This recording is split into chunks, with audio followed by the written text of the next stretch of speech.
Hello, everyone. Hopefully, you can see us and you can hear us, and everyone is having a great day. My name is John.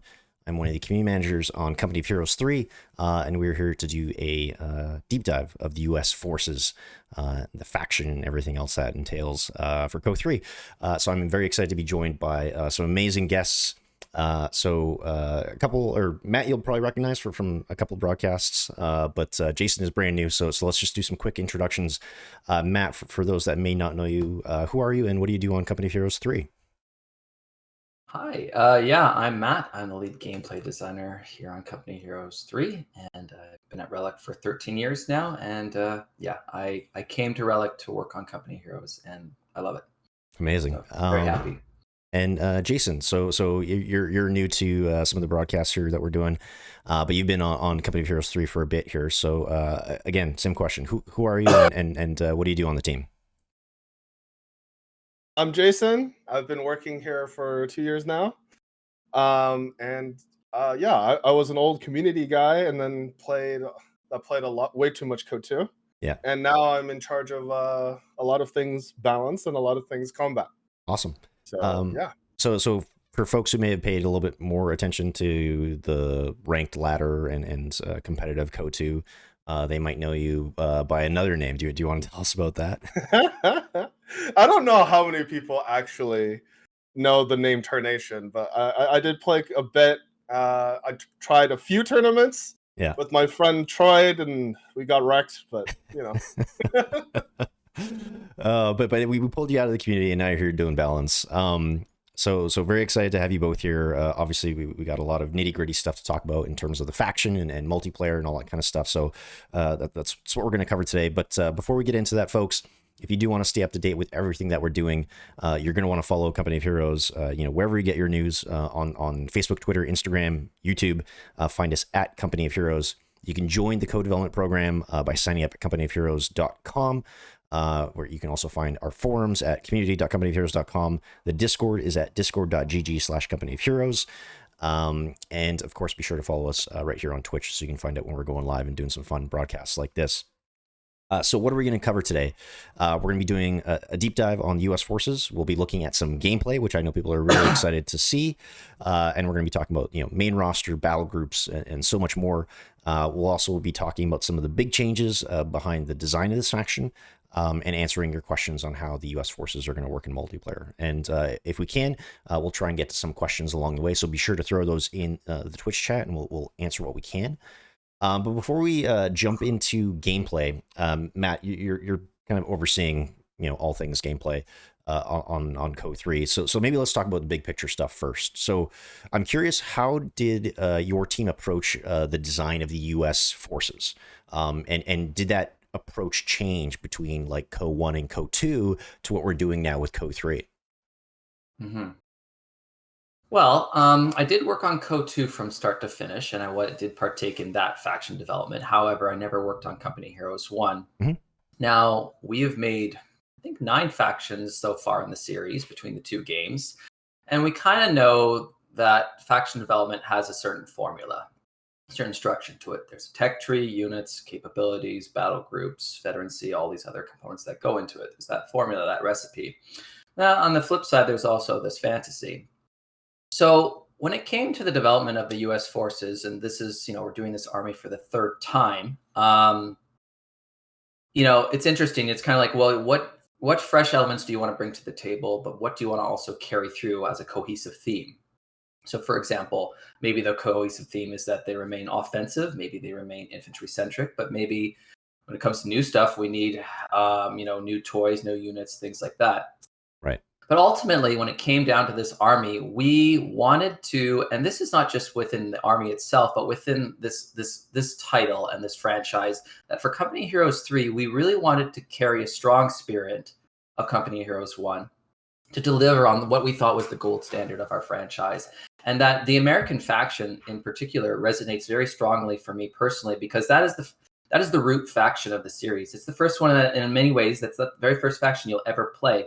Whether it's that Normandy D-Day mission, or maybe I remember for myself picking up the game and playing the Americans on the Semois map and putting a sniper in the bell tower right out of the gate and just having so much fun. but they are kind of that root faction, that gold standard, that pillar that that we kind of have for our faction development. So we really wanted this army to be the at-home army, and really capture that spirit of the Co-1 style of American army, and that was the starting point for this army, for this game. Yeah, no, it's great background, and really appreciate some of that context for our approach here. Jason, maybe I'll put this next question to you, and Matt, feel free to chime in. But Jason, I'm curious what like some of our big goals were with this faction in Co3, and how might have that differed from their past iterations. Like, what were you trying to set out to do with the U.S. forces this time around? Yeah, so this time around, so like Matt said, one of the main goals was to build a familiar faction.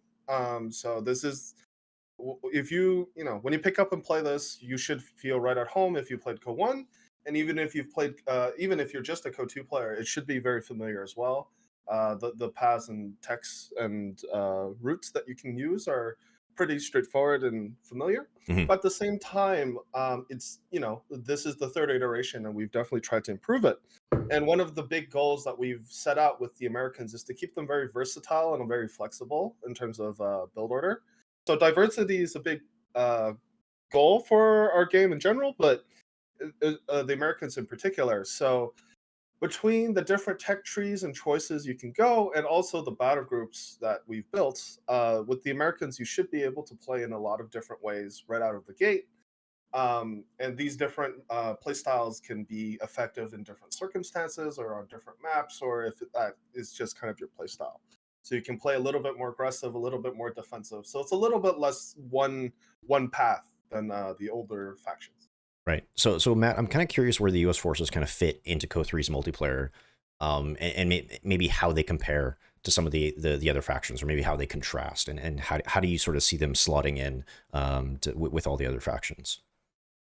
Right. Well, yeah. So out of the gate, this one of the challenges that we've had is that we're going to be delivering 4 factions at launch. Yeah. So which it's a fun challenge to have, but it's definitely there's a lot more. It's a larger ecosystem and a lot more moving pieces. However, that said, we've got 2 factions on the Allied side and 2 on the Axis side, and they're designed kind of similar to the past, where we have a slightly more offensively oriented one, and then a slightly more defensively oriented one, in order to complement kind of this like balance and alignment within the ebb and flow of our game.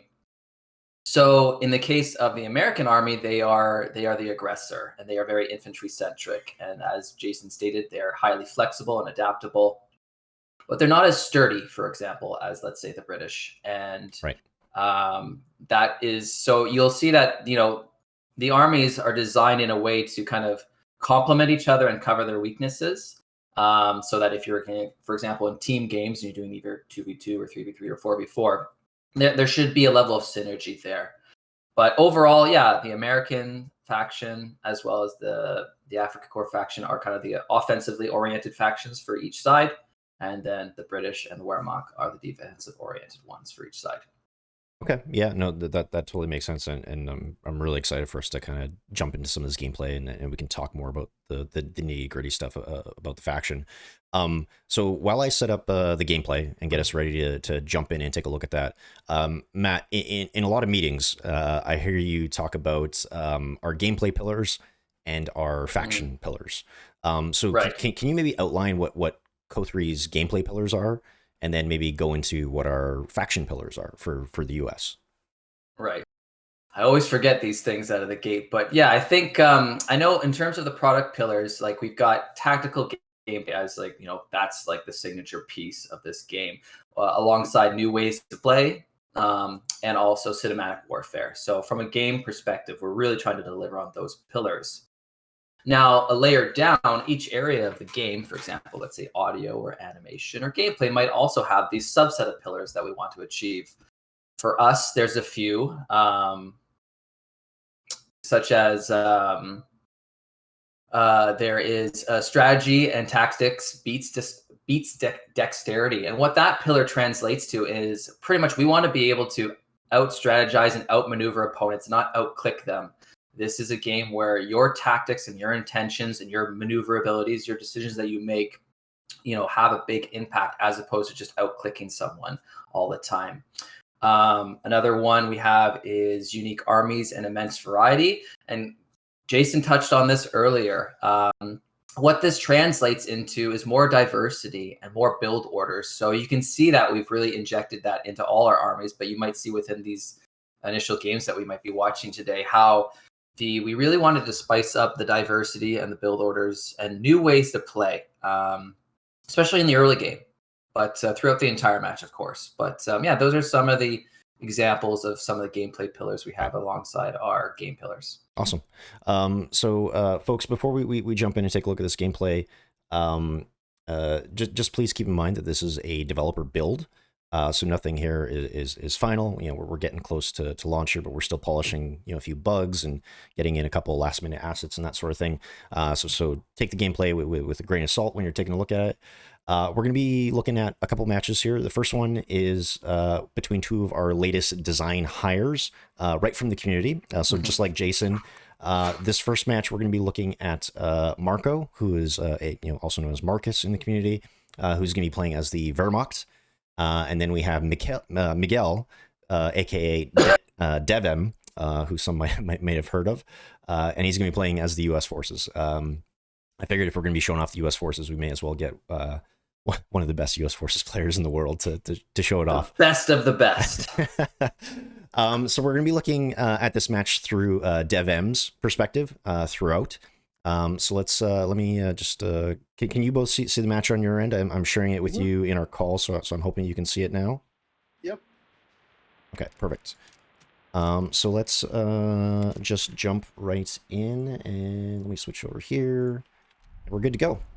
So folks should be able to see that at home. So we got the start of the match here. Looks like Miguel is starting out with his scouts here.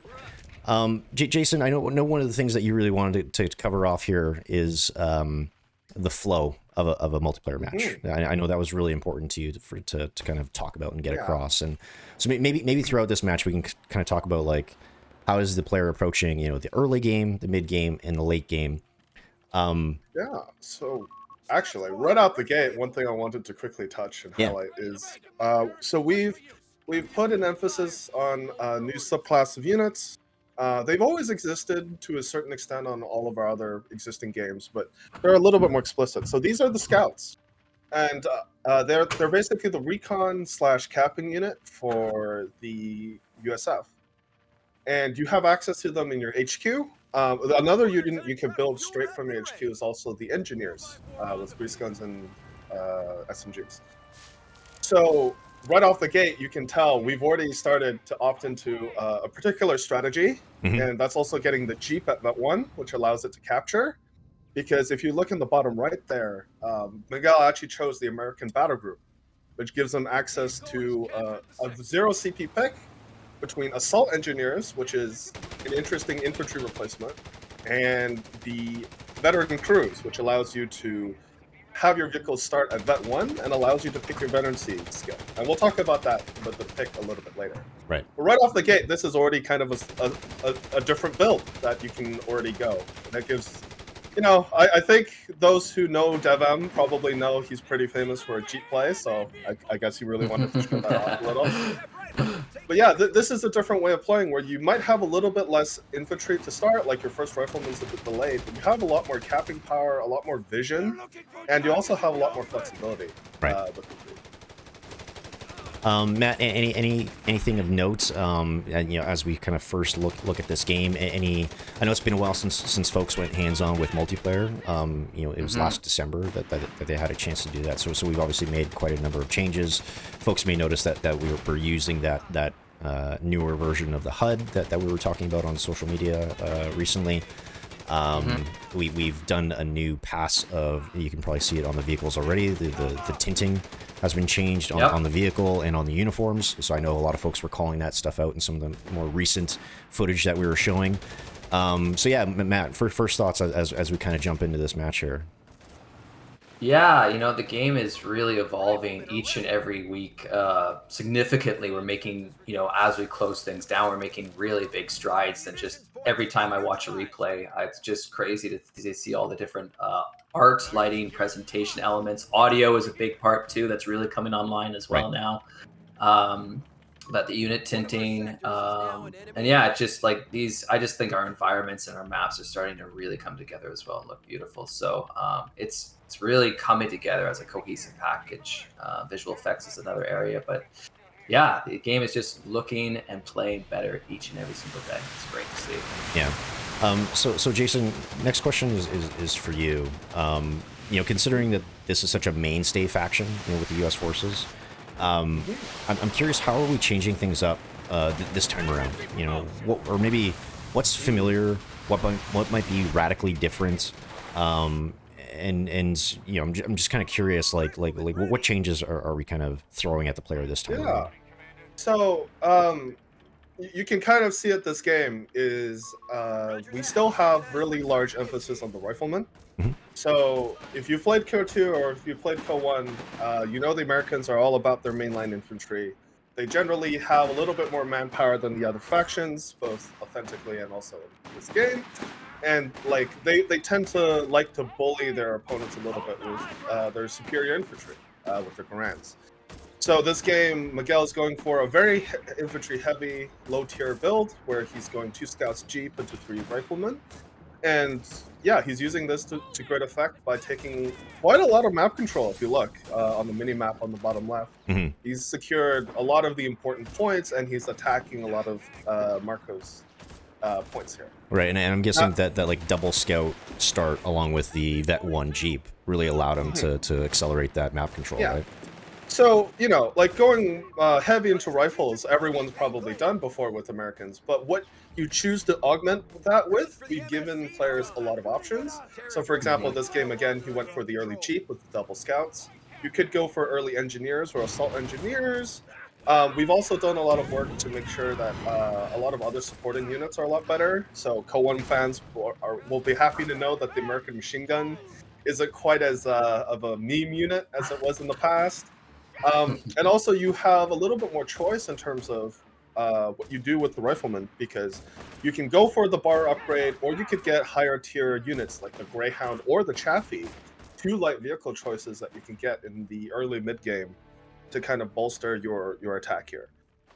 Another thing we've actually done, and maybe we should start talking about this, is the support centers. Yeah, another big way to really augment. Yeah, but so like the core of your army hasn't changed. So if you go for riflemen, it's still riflemen and a Greyhound.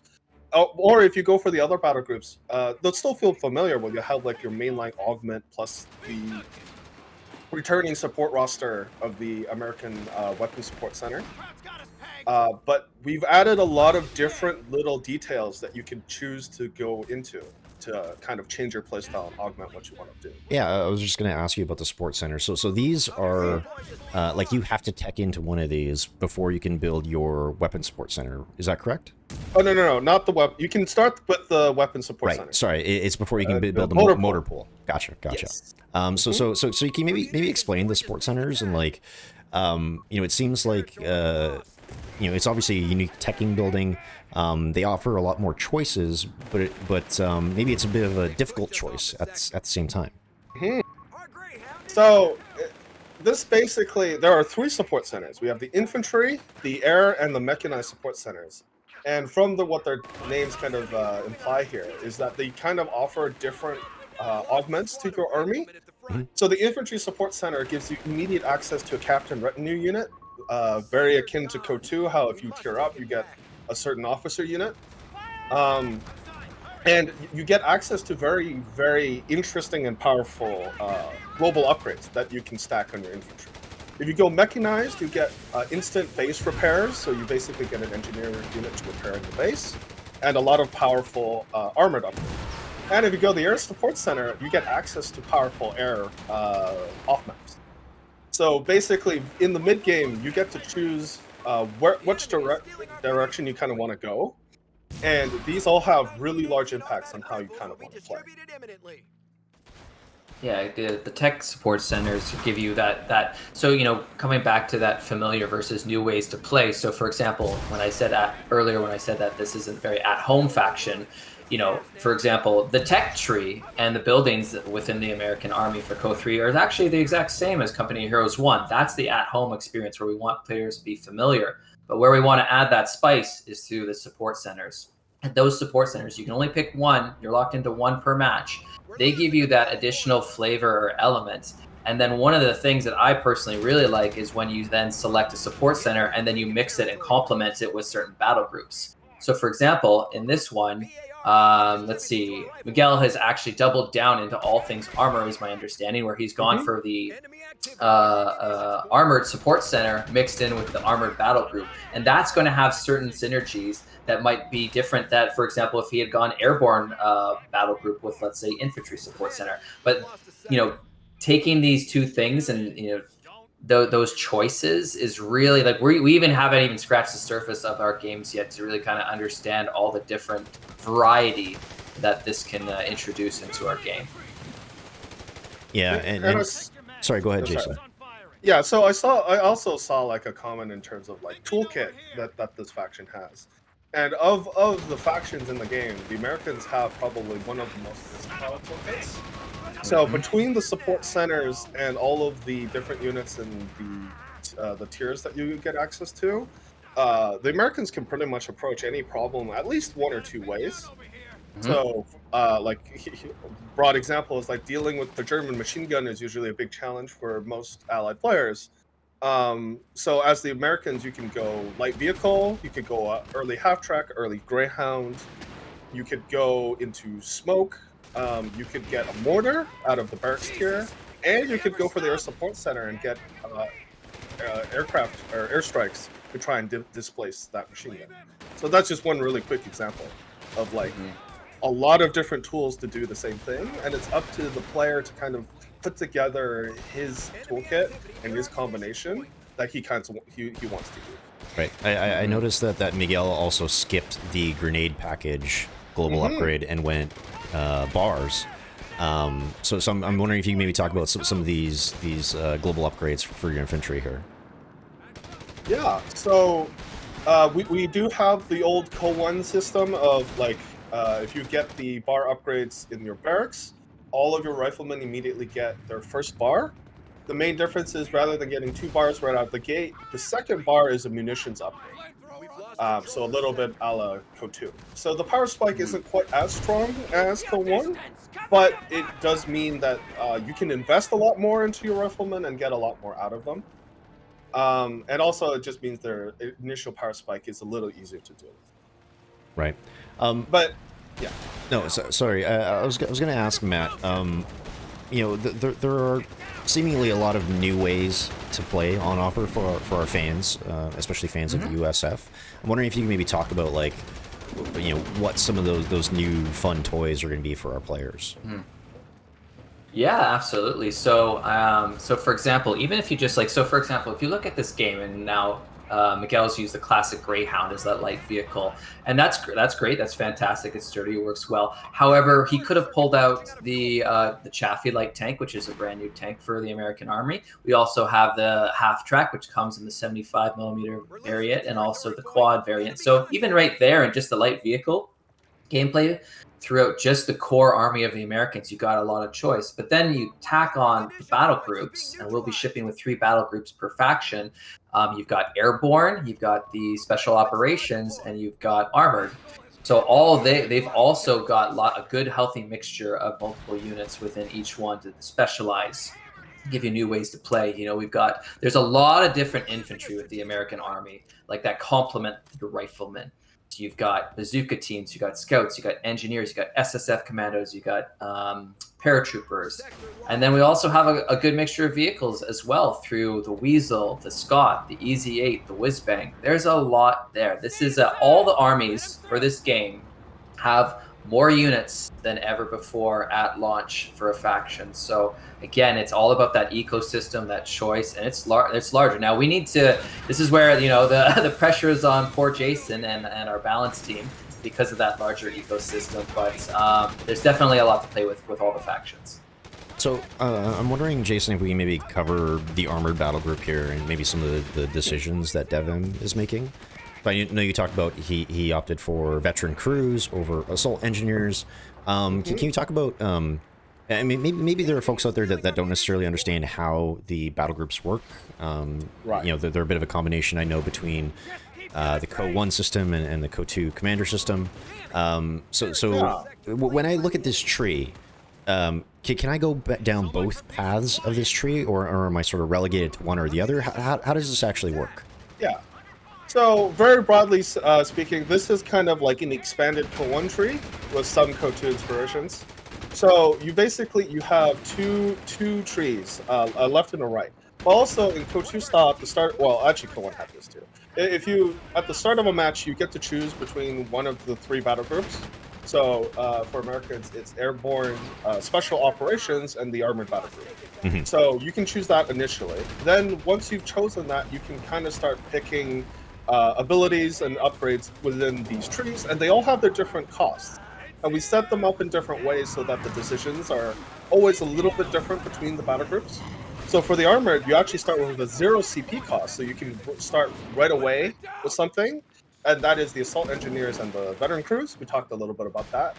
But if you keep going down, the armored ones have salvage and field repair.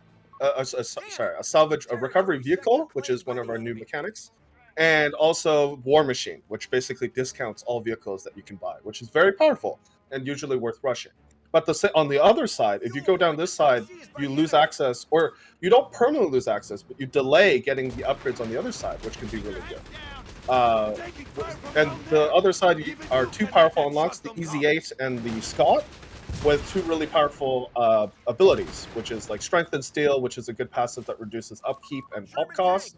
The Fast Deploy, which halves your production speed, and also Search and Destroy, which reveals enemy vehicles and increases the power of your current vehicle. So sorry, go ahead, Matt.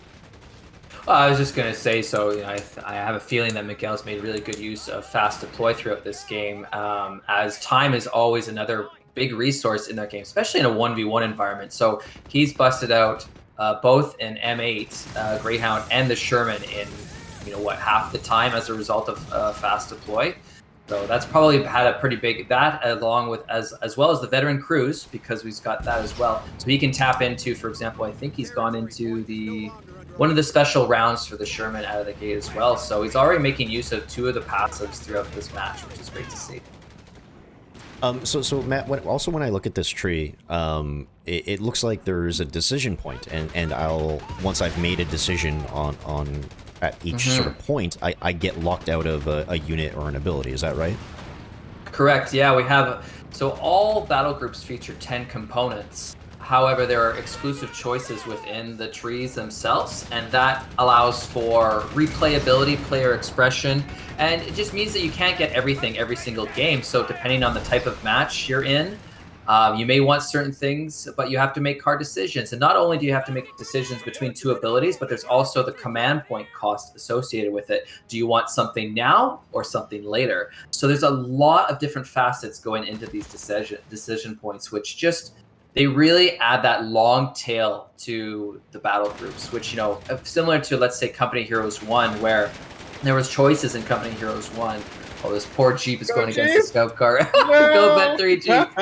But in Company Heroes 1, you had decision points as well, and you couldn't get everything. And we really liked that system and how rich the system was, and how you could play just one particular battle group, let's say the Airborne one, over and over again in all these different ways. And even though we're really only seeing one way which to use the armored battle group right now in this particular game, but there could have been the Scott could have come out. We could have gone assault engineers out of the gate as well. There's a lot of different ways and different build orders within not only the factions, but the battle groups themselves. So this match looks like it's getting pretty spicy. I know DevM has been kind of leading the charge here and has had a lot of control this whole time. But Marco's finally got out his Stug. He's kind of making a play for some of these victory points. Jason, would you kind of consider this like the mid game point, and like what kind of decisions or like flow is the player going to be going through at this point? So one of the main decisions you get to make as the Americans is basically what you decide to invest in. So the Americans, again, have the most flexibility, so they can go heavily into more infantry and powerful team weapons to kind of support their push, and deal with some of the more advanced infantry that the Germans can get, the Wehrmacht can online as the game goes on. So you're starting to see the Jaegers with their Panzerfaust, which are really, really hard to deal with sometimes. Or you could invest more into vehicles, and Miguel here has kind of opted a little bit of both. So he's gone for bars, and he's used the munitions upgrade and got double bars on most of his riflemen. And he's also gone for a vehicle. So he's gone for a fairly balanced build here. But because he's gone this build, he doesn't really have that many team weapons. So he doesn't have machine guns, he doesn't have AT guns, he doesn't have mortars or the like, which may or may not be good. I know this is Miguel's playstyle, so I'm not surprised at all, but other players might find more value, or they might find the need that they need some of those other tools. Yeah.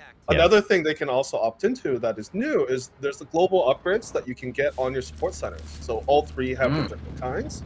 So right now, if you look at mechanized, you can get different really powerful upgrades. So smoke launchers and smoke shells for your vehicles. I know a lot of Co2 players know how good that could be. You can upgrade your Shermans. You can increase the armor of your vehicles and reduce, just increases the armor of your vehicles to make them more resistant, and give your weapons special, really powerful munitions. So the canister shot, the HVAP. These abilities can be really, really powerful in the late game. And these upgrades are different depending on what support center you go. So if you go the infantry support center, you can get access to really powerful infantry upgrades. So again, as the Americans, you have a lot of options available to you at all stages of the game. And it's really up to you in terms of like, what do you think makes the most sense for your game, for your playstyle, and for what your opponent is going into. Because we've also built more build orders and build variety into the other factions as well. So you should be, there's a degree of adaptation to what your opponent is doing. Yeah, just a quick call out before players call it out as well. I just noticed that weathering isn't being applied to the vehicles on this map, so I think we're going to have to talk to QA or maybe log that out as a bug. Because you can see the damage is being applied, but the weathering isn't. I think the next game we're going to look at, you'll see the weathering, so it's a bug for now. But I also wanted to circle back to Battlegroups. We've talked a lot about that new system, and I think it is one of the really, really cool new additions to Co3, so I kind of wanted to hone in on it a little bit. Matt, what's sort of like I guess zooming out, what is like the design intention behind Battlegroups, and how do we sort of see them fitting in with like the US's main roster?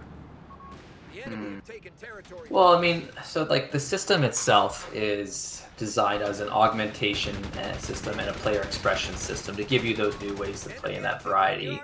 That's all we've had there. It's essentially Battlegroups are the evolution of companies and doctrines and commanders from the previous games. So that's stayed the test of time. And then in terms of the American Battlegroups, they are kind of like how I mentioned about some of the armies. Like each Battlegroups are designed with certain intentions in mind as well. So for example, maybe some might be early pressure, some might be more late game warfare, some might be more complementary to defensive warfare, some might be highly aggressive. And there's all these different ins and outs to each of the Battlegroups. But yeah, they're all kind of designed kind of like if, for example, you're in a team game, like a 3v3 or a 4v4, it's kind of neat to have maybe there's a game where you all complement each other by going to a different battle group, or however maybe you double down and all go for one battle group, but pull out different options within the battle groups or different synergies there. So Jason, what are you making of I know we're not looking at Marco's perspective, but what are you making of his sort of decisions here and some of the units that he's favoring in this match so far to try and counter DevM? So yeah, I don't know how much we've talked about how the German tech tree works, but I see he's leaning a little hard on the mechanized battle group right now. So goodbye, Stug. He's definitely struggling a little bit here. Miguel's been able to pressure him out with some powerful infantry and a powerful vehicle at the same time. I know Marco's trying to counter that with Jaegers, which are good all-round infantry, especially at longer ranges, with their G43s, and they can be upgraded with a Panzerfaust, which is kind of his answer dealing with this really mobile threat that Miguel's been doing. But I think he's been having a little bit of trouble here. This is a very I've played this map versus Jason and a few others, and this map is it's tough in the sense that this is a true return to a cutoff gameplay map for 1v1, and this is highly aggressive and highly, you can really cut off players in this map. You need to stay nimble as well. So because Miguel has multiple scouts and lots of infantry, he's just really harassing the map and kind of swarming it everywhere. And it can be difficult at times. As the German player, you often need to stabilize the front and kind of push out from there. Oh my! Oh no! All right, that's gotta hurt. Yeah. So, Matt, you were just talking about cutoffs. So I'm curious if maybe for some of our newer players, you could maybe talk about how, or maybe that concept of cutoffs and like how it works with our resource system. Right, so Company Heroes has always featured a territory system where we've got strategic points, fuel, and munitions that you can see on the mini-map. And what's really cool is there's this additional layer because you need to keep your territory connected to your base to obtain those resources. So in certain maps, specifically a lot of 1v1s as well, we introduced this notion of cut-off gameplay where you're cutting off the supply of your enemies. So not only are you attempting to win the fight and just the battle between your units, it's all about map control. And sometimes instead of just pushing forward, you can make an insertion to cut off or disrupt a supply line. So it gives you that extra layer of tactical depth for our franchise. And really, it's really like our economy and our territory system is a big part of what makes our game unique. I'm curious if Marco's going to be able to get this shirt. He does with his Panther, yeah. Yes, that was Panther kind of came in fast and just nuked that Sherman. Yeah. That was good. Yeah, great play from Marco. So where are we at in the flow right now, Jason? What do you think some of the next decision points are going to be for both Miguel and Marco here? Yeah, so now that Miguel sees the Panther, there's a few options you can go here. You can go anti-tank guns. I don't even know if he's gotten the snares, or sorry, sticky bombs on his rifleman just yet. So that's oh no, he's he's got it. So that's another option he can get. He's armored, right? So you can start bringing out easy 8s, or you can start building Hellcats. There's quite a few options for him to counter this. Again, I think he's built a quite the lead against Marco here in terms of just overall army size. He's wiped quite a few units, and he's been bleeding his opponent quite hard. Poor Panther is just gonna get sticky. Yeah, we don't see. I don't see any more mainline infantry on the field for Marco. Now, one of the things that you can do as the Wehrmacht as well is there's actually a promotion system where you can actually take your Grenadier mainline infantry. Oh, look at this double smoke. That was kind of majestic. But you can take your mainline infantry and then you can upscale them or change their class or their role, which is kind of interesting. I'm wondering if Marco might have done that to get to field those Jaegers potentially. Here comes the easy 8. Oh no, that's a door machine. Oh no. Whew. Oh, losing that Panther, that's probably got to hurt here. Yeah, classic Miguel aggressiveness. I see he also pedal on the gas. Yeah, he also has a sniper on the field here, just maybe for a little bit of reconnaissance, but not. Yeah, snipers are also back. That's another big piece. So that's another big playstyle for those Co-1 and Co-2 players. There's the easy 8.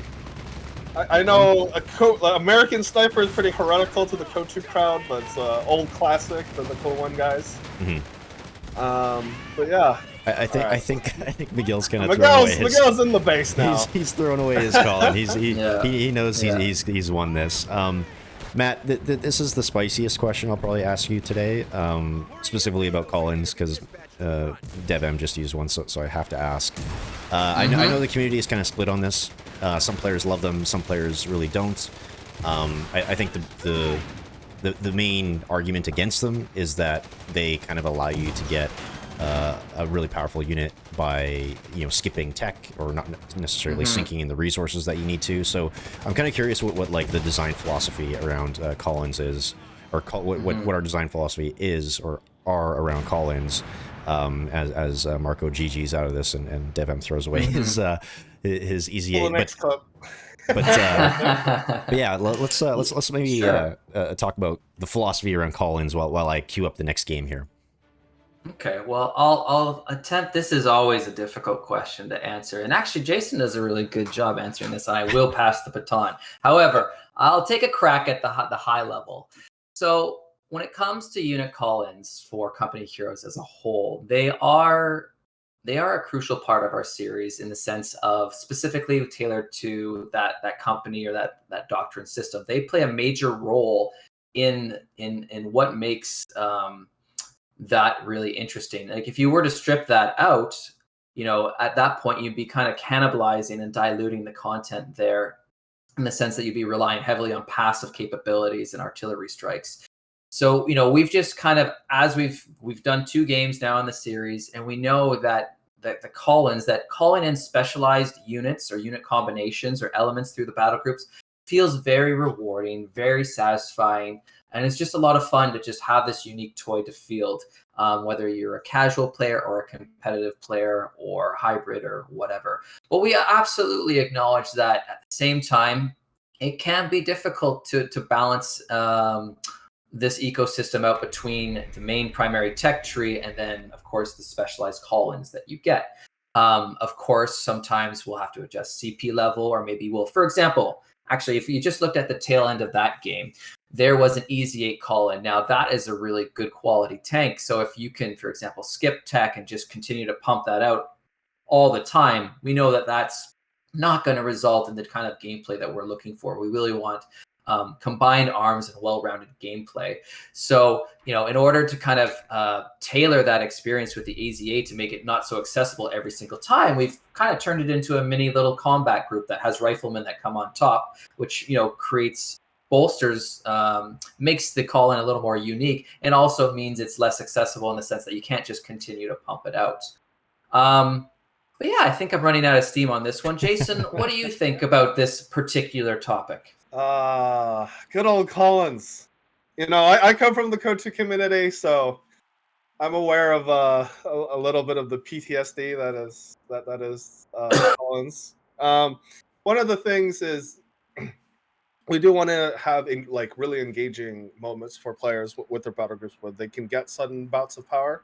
We're still working in terms of figuring out the balance in terms of getting that so that it's an appropriate balance of immediate power versus later power as well. And also, a cool moment for you shouldn't be, the worst moment ever or undermine your opponent's, thing. So, for example, we've done, if you look at the American battle groups, we've done some work to kind of mitigate it. It's still a work in progress. So there's a lot of work to continue here. Mm-hmm. We are working with a lot of community members and people with experience on this to try and get this into the better state. And one thing I will mention is that through the Co-1 experience, we do know there is a place for these to exist in a healthy way for both the general player and as you get more competitive as well. There is a healthy balance that we can strike. So that is what we're aiming to do right now. Okay, awesome. Well, glad that question has been answered. I'm sure some folks will still have strong opinions about it. But let's hop into our next match here. So Matt, this is a match that you played as the U.S. forces on Campbell's Convoy, the map Campbell's Convoy, against Marco again. I feel bad we're picking on Marco a lot this time around. But maybe since you played this match, maybe you can kind of talk us through some of your decisions and what you're focusing on here. Well, it's actually really cool just seeing Miguel's game versus Marco, because I actually played very differently. So you're going to see different units and a different way to play, which is going to be fantastic to see. However, please don't judge me on my Jeep play, because you're going to see that Miguel was a pro player who got vet free with his Jeep. And my Jeep, maybe it lasts 30 seconds, maybe it lasts a minute, but you're going to find out pretty soon. But yeah, you're going to see different you're going to just see different ways to play. I select a different battle group. I didn't tap into battle groups too early into this match. However, I did select a different battle group. I selected different units. This is a different map. But yeah, just comparing, if you compare, for example, the game that we just watched, which I think, as Jason mentioned, Miguel had a very kind of well-rounded, well-balanced, classic kind of way of playing. And I tend to go for crazier stuff, hence why I'm taking the Jeep. And initially I'm going, well, I have a feeling that he probably might have made a Kettenkrad, because that is the German capturing equivalent. Yeah, so I'm going a little too aggressive right into Grenadiers here. But I was going to try to harass the Kettenkrad there out of the gate with my Jeep. As both as we mentioned earlier, both armies, well, all armies as a whole now kind of have a dedicated reconnaissance or capture unit. We have the American Scouts, and the Germans have the Kettenkrad that you're seeing right now, which in 1v1 games, you know, getting that early map control is very important. And let's all just look away for probably the next 20 seconds. And no, we're gonna keep the camera focused, Matt. No, we need to see the action. Oh, goodbye. Sorry. Short-lived. Very short-lived. A couple quick questions from Twitch chat that I want to put in front of you. In CO2, Jason, the USF were kind of considered like a micro-heavy faction. Like there was that micro tax that the player had to learn to play them well. Is that going to be the same with the US forces, or has our sort of new take on them alleviated that at all? Now that's an interesting question. I would say, Now in terms of, this is a difficult question because there's a few layers to this, right? Like, with the way we've made Americans, because you have more options, it's not like you have the one premier build. So it's a little bit harder to say what's the overall micro budget. We have spent time and effort to make sure that the game isn't about super fast micro. So if the question is more like, hey, do I have to have high speed to play the Americans well or in a competent way? The answer is no. Right. And we've definitely spent time and effort to ensure that's the case. And also there are ways to either reduce that or, so, I would say the answer is overall, this time, while the floor is, while the skill ceiling is still extremely high, it's not as dependent on APM as it might have been in the past. Right. So before we kind of get back to this match, I'll ask another big question here that some people were asking about. Jason, you're handling a lot of the nitty gritty when it comes to balance with multiplayer. I'm curious, like what unique challenges do the U.S. forces pose when sort of balancing them for that competitive environment? Oh boy, where do I start? So one of the first things is, because we are building more build orders and build diversity, that literally just means there's more work for me to do, because there's much more that I need to make sure plays well versus each other, so like they're fairly equal in power, but also that they interact with the opponents correctly, right? So it's like, it's a combinatorial problem where literally every extra build I get and every extra build my opponent gets, there's just more to handle. So yeah, that's been a challenge, but we've been making progress through it. And the other thing is like balancing the fact that we do want the Americans to feel a little bit more aggressive than the other factions, particularly out of the gate. And there's a gentle balance to strike in terms of giving the Americans the advantage, while also ensuring that the game is still fair and that the German player with proper skill can definitely still win early. So hitting that balance has been a particular challenge, but it's been a really rewarding challenge because, you know, that's one of the more cooler parts. Right. Playing the Americans. So Matt, let's maybe talk about some of the decisions that you've been making here. So you know, you got 3 riflemen on the ground. Okay. You built another Jeep. But it also looks like you teched into the infantry support center. Yeah, so we're about to watch Jeep number 2 bite the dust. Oh, spoilers! Yeah. Oh, Panzerfaust. and I don't even get the kit and crab. So it's again, play. No. I've lost. But anyways, okay. So other than my stellar Jeep play and rebuilding the Jeep and losing that, yes, you can see that I'm just going with classic rifleman to get that baseline going. I've also gone into the infantry support center for two primary reasons. One, because I'm not having the best game, and I feel that having an additional unit in the captain is going to be helpful. I'm going to need that for my capping power. And then also because I want to tailor my riflemen and increase their capabilities over time throughout some of the upgrades as well. So pretty much I'm actually that one, munition surplus, is one of the upgrades that I choose throughout the course of this match, which makes my grenades and stickies cheaper. But there's also different upgrades that bolster your different capabilities for your whole rifleman. I'm essentially I'm moving towards a heavy infantry army. Right.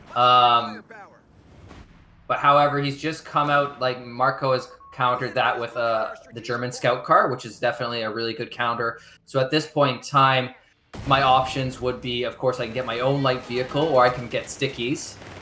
But I think I elect to actually go for a brand new unit in our series, which is the dedicated bazooka team. Actually I go for the half track.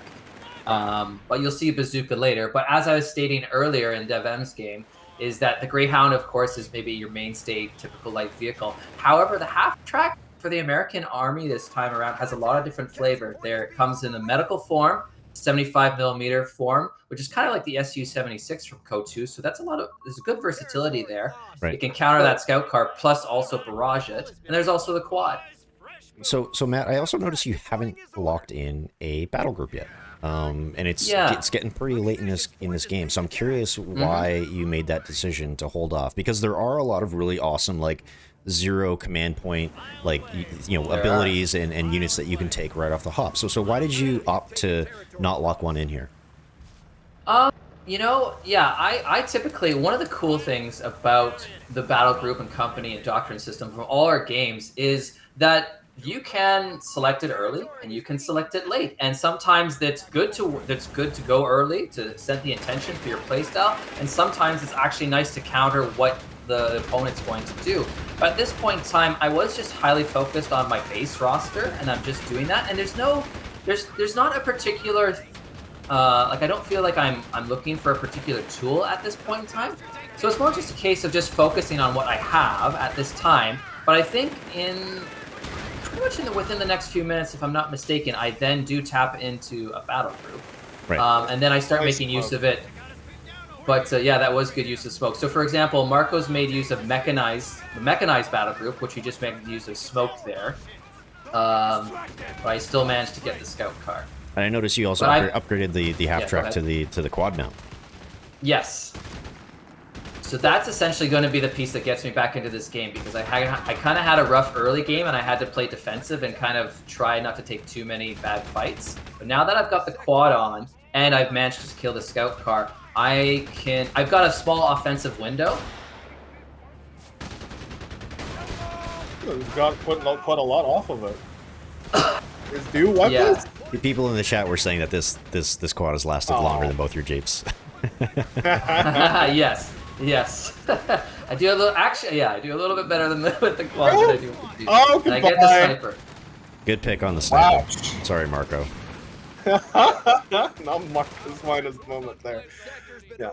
Sorry. One quick thing I wanted to bring up, because I saw it in the comments. The upgrades in the support centers are being worked on right now. So I know some people are like, "Wow, 20 health riflemen." That's already been changed. So I know there's those who want to break down every little thing they see. Do look at the ISC and just the support center upgrades with a little bit of grain of salt. They're being worked on actively right now. Yeah, right. And they will continue to evolve as well. That will be something that we're going to have to work alongside our players to get right. We don't expect every single upgrade with these factions being larger than ever before, we don't expect to nail everything out of the gate. So this will be a continued journey alongside both our private G2G and our public players to really refine these elements and see what sticks. And in terms of the old question in terms of challenges, another big challenge is balancing the fact that Americans do get these global upgrades while the Germans do not. which is it's an interesting challenge because we want to make sure the global upgrades are valuable and meaningful. But at the same time, because the Germans don't have the same axes of advancement, you have to ensure that there's fair play and fair scaling for both factions. Yeah, I did see a question earlier about there were some concerns about garrison units being too strong, and I think that was obviously a concern in Code 2. So how are we trying to address that this time around? And like, does the player have more options to try and dislodge enemy infantry that have taken up residence in a building? Yeah. So we have the new feature. We have Breach, which allows some of the more CQC units and riflemen in particular to walk up to a garrison and ensure you can kick them out. So you don't have the scenario where it's like, oh, they're dodging my grenade and I can't kick them out of this garrison without a flamethrower. I know a lot of Code 2 fans will be happy to hear that. That'll be gone.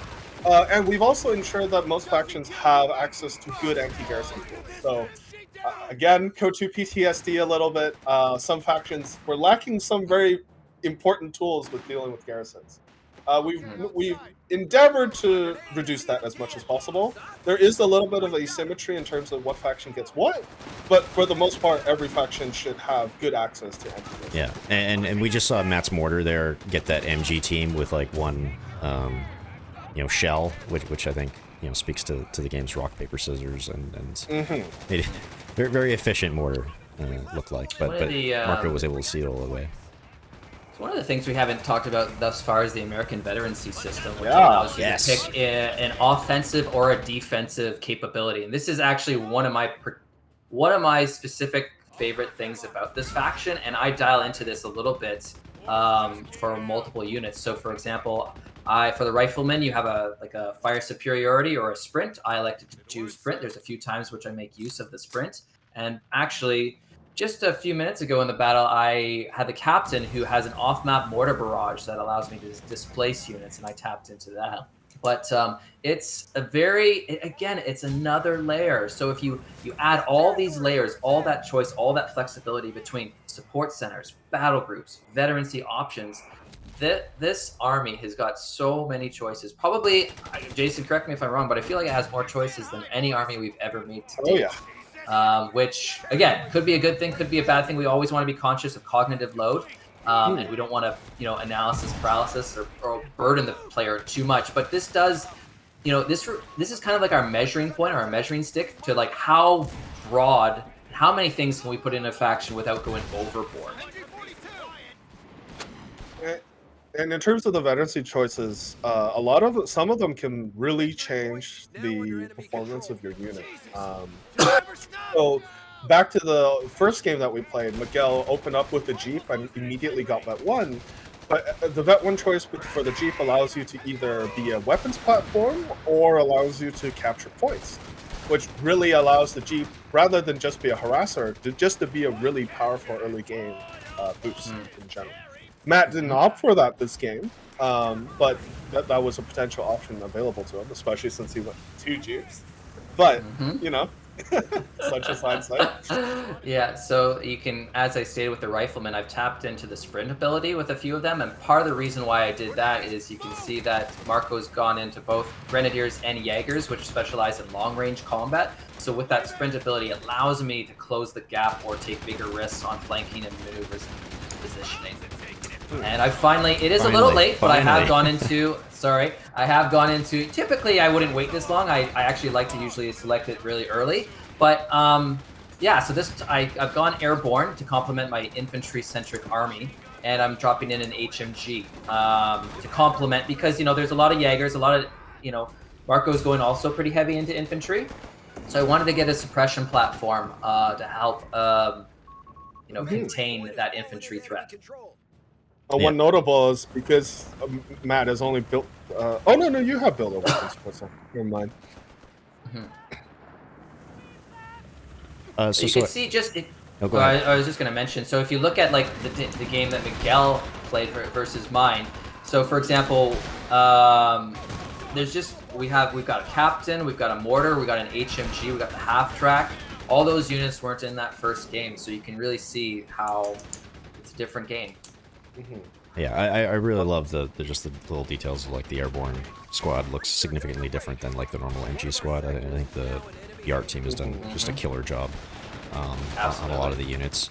I did see a question about engineers and like builder units, and it looks like we've removed that from Co3, or maybe changed it is a better word, because we now have auto builders, right? So Jason, maybe you can talk about that decision and like how that actually works. So in terms of how it works, so your HQ building is now able to construct your base buildings. So you, like for example, in the game with Miguel, he just didn't have an engineer unit until I think like 10 minutes in. So you are now able to build your production and your not defensive, but your upgrade building and your healing building via the HQ. And you can actually double tap the hotkey to quickly place it wherever in a open area in your base. I do that a lot. It's a nice quality life improvement, especially when I'm fighting against some of these balanced guys. That boy, they're pretty tough. So I don't have to actually go back to my base and position things. I can just double click the icon, and it will automatically make that base building for me. But all this is to really encourage. We have these different player loops for our game, and we want to encourage. Our game is about. Oh, I'm using the carpet bombing here. He had an HFG and a few squads there. I was just attempting to displace it. But the auto build, as well as the double click functionality, it's all about so that you'll see. I'm always, at least if we were looking through my perspective, I'm trying to keep my camera fixated on the battles. We're all about being in the action. We want that attention on the field of battle and within the territory, and less so in the base. So this is where we kind of thought auto builders plus other little tweaks. It's where is the time spent in the field versus the base. And we've obviously added a lot more decisions for players to do in terms of their testing. So not only are battle groups significantly more involved than Co1 or Co2, but also between the global upgrades, the support center choice that you can make, and also kind of the expanded, because we've made it more viable to go with the different tiers and whatnot. There's just overall a lot more cognitive load on the player. So this was one of the areas where we cut down a little bit to make it easier, so that focusing on the new stuff is more important. Right. And speaking of whoa, that's Panther, Panther. Out of the fog of war. I saw another question about intended match length. So obviously we're looking at 1v1, so these can sometimes be a little bit shorter and more decisive. And whereas some of those big 3v3 and 4v4 games can go quite long if it's a pretty even matchup. Is there any sort of design intent or any sort of like philosophy around like how long a match should last? Maybe, Matt, I'll throw that one to you. Another difficult question. Yeah, I mean, both of the previous games have, a fairly decent, like the formula hasn't changed too much in terms of what we consider to be early game, mid game, and late game, and generally how the average time spent for matches.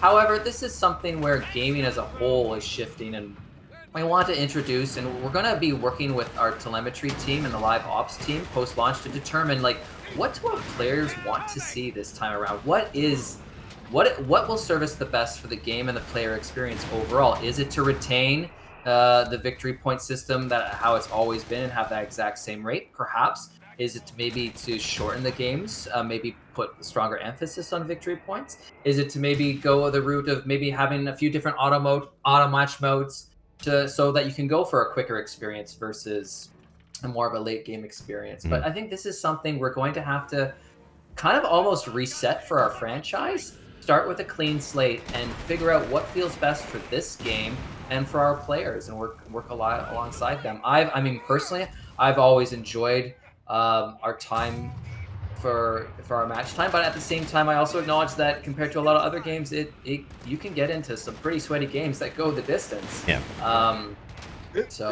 It's been a little bit hard to tell as well, because we have a smaller internal test team, and when you're playing with DevM, sometimes your games can be a little bit shorter, even though the game might not normally be.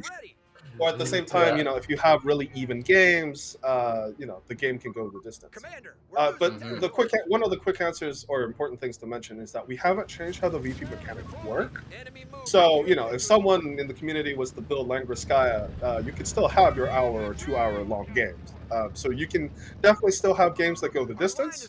But we've also made a lot of changes in terms of how snares work, how kind of fuel and cutoffs work, like Matt mentioned earlier, that can really speed up games if certain things happen.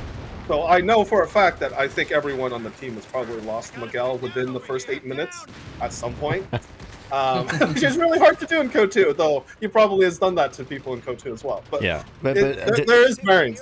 Yeah, to be frank, Jason, I think the first time I played you base pinned me in like 8 minutes, so didn't feel great. we have a lot of good players on the team. So yeah. This is definitely something we're continuing to look at. But in terms of the actual game pacing itself, we haven't changed it much from the prior game. So it shouldn't be much faster or shouldn't be much slower than before. But certain things like maybe the meta or your skill matchups or whatever could increase either more early game ends with the cutoff system, or the games might go more long term because players have more options to kind of counter and defend themselves. So it's kind of an unknown quantity. So we're going to work with the community and try and figure it out. Yeah. So Matt, can you talk to me a little bit about this point in the game? Because it seems like you had a lot of territory control. You had some sneaky scouts kind of getting those munition points right by Marco's base. He's forced you back a little bit. He was able to get out a Panther really quickly. What are you kind of thinking at this moment in time? And like, what do you have to say about the sort of state of the game right now? Well, there was a moment where, of course, in the early game, I was definitely losing the battle, but I was able to claw my way back through the scout car, pick up wins in the scout car and the sniper, and then just kind of outpace Marco in terms of my infantry gameplay. And I was really trying to cut off his fuel a lot as well to make sure that he wouldn't get it. Oh, this is okay. We're about to see an artillery strike that I think is rather devastating on me. Yep. Oh, goodbye. Oh boy. Woo! Yep, there goes 2 riflemen. So that was made by Miguel. It's beautiful to look at, but I did not react in time, and 2 riflemen right there. So Marco is definitely getting back into the game at this point. The Panther didn't scare me at first because I didn't really have too many vehicle threats for the Panther, and we really made the Panther a dedicated tank hunter, so it really only had the half track. Now, when I got the tank depot up, in most cases, the clear-cut counter to a Panther would be a Hellcat, as it's the tank destroyer and can fire at longer range. However, I wanted to go a little bit of a different route because I wanted to keep the pressure on Marco's infantry. So I selected to actually go for the Sherman, complement it with bazooka team actually to make a play at the Panther. I've also, I've tapped into the airborne battle group a little bit. I haven't used it as much as I should have probably though throughout the match, but I have done the HMG drop and a carpet bomb. But I believe I'm going to tap into getting some more reconnaissance runs throughout the game to like better know what's coming at me, because we're now starting to get at a place where now the match is a lot more even set. Yeah. That Panther, Marco's starting to pick up the pace again and come back and counter things. I am getting a Hellcat, however, on the field. So both of us we're kind of probing each other's lines. He knows for example, I had to backpedal and I put some mines on the field. So at least I know that I could snag his Panther if it ever kind of like hit some mines. But we're both like coming back, resetting our unit composition, and then for like the next big engagement, essentially.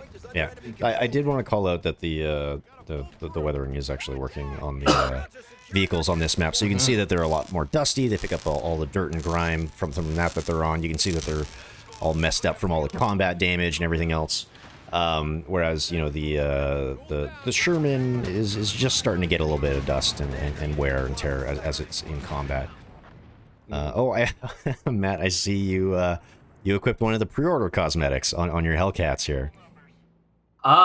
Oops. No, that's fine. That's exciting. This is the first time we get to show them off to fans. But yeah, so folks at Brewer, they can get a sneak peek at what some of those Devil's Brigade cosmetics will look like in the match. So you got your Hellcat out. That's a good looking Hellcat. Yeah. So you got your Hellcat out. You're using the reconnaissance runs. What's sort of the next play here for you? Again, it's about stabilizing my army, and then just getting back. Like, if you look at the game, it's very, like, look at the VP count, you look at the map control, it's a rather even game. I think I might have some more infantry on the field, but outside of that, we're pretty even at this point, but I'm just trying to kind of slowly creep up and stabilize. That's me using the captains off the mortar barrage. Yep, gotcha. Well, one of the other cool things, I don't know if this has been showcased, but if you look at the middle of the map, the garrison there has been flattened. Right. Now, this is something KOTOR did not have. And it's one of the cool features of this map because it really does open up the middle of the map once that garrison dies or gets demolished. And it also provides cover, so it's a nice little playground for infantry to kind of take control of the middle. So yeah, you lose the garrison, but you actually get permanent green cover for a while. That's a very good notable, Jason, because I actually forgot that we didn't showcase the carpet bombing run that took that out, but I did that intentionally. Like, I did that with the intention because Marco was often going in that building with either an HMG or a squad to obtain vision. I actually wanted to remove that building from the landscape in this map, so I purposely carpet bombed that building. Even if he got out in time, I just wanted to flatten it to then have a little bit more freedom of visibility and movement within that space in the map. So I did see, it looks like Marco's getting out of Panther and a P4 here to apply more pressure to you. I did see a question about the decision around the resource system. And Jason or Matt, feel free to jump in on this one, but what made us move away from the KO2 resource system to something a little bit more similar to KO1? Boy. You want to start that? I'll take a crack at it. Yeah, I mean, I think the consensus from the internal design team alongside working with our players that even though both systems are well-rounded and are great, we kind of felt that the KO1 territory system was the superior system ultimately. And that led to kind of the gameplay intention, especially in terms of, for example, map design. Map design is very important to this series, and then allowing players to be like, okay, here's where the munitions are, and here's where the fuel is. It's really kind of adds this different way in which you would play the maps as opposed to having something. See, the good things about Code 2 is that we have strat points that provide both fuel and munitions, so it's a little more forgiving overall. But at the same time, you lose a little bit of that flavor and that nuance. But Jason, what do you think? What's your perspective on the matter? One of the big thing. While the coaching system was really nice in terms of it made things more consistent, and it also allowed us a little bit of control in terms of like how much you could deny it. That was in some ways also the faults of the system. So KO1 players would lament the fact that they couldn't choose what part of the opponent's economy to attack or deny, or on the flip side, what resources they wanted to prioritize and what not. And that agency gave them the map a lot more importance in terms of how you played it and where you would play it. And one of the things we've leaned on into a little and Panzer doesn't get it. All right, but some builds, and like we said, diversity is a big part. But some builds require different emphasis on different resources. Now, fuel and munitions are always good to have, but some builds require a little bit more fuel, and some builds require a little bit more munitions. So that also augments with the system, because then if you have the knowledge of what you want to do, then you know kind of where on the map you want to play. And at a more advanced level, if you know what your opponent is trying to do, you can also disrupt their plans and even cause them to change their plans by attacking certain resources. So yeah. Very well said. I think overall the system just allows for a little bit more depth in that experience and that tactical gameplay layer. That does it. Get ready. So Matt, looks like your match is shaping up pretty well here. You've got Marco on the back foot. Jason, let's say you're Marco in this position, right? You're playing the Wehrmacht. You made those sort of tech decisions that he has. What would be your next play to try and come back into this match?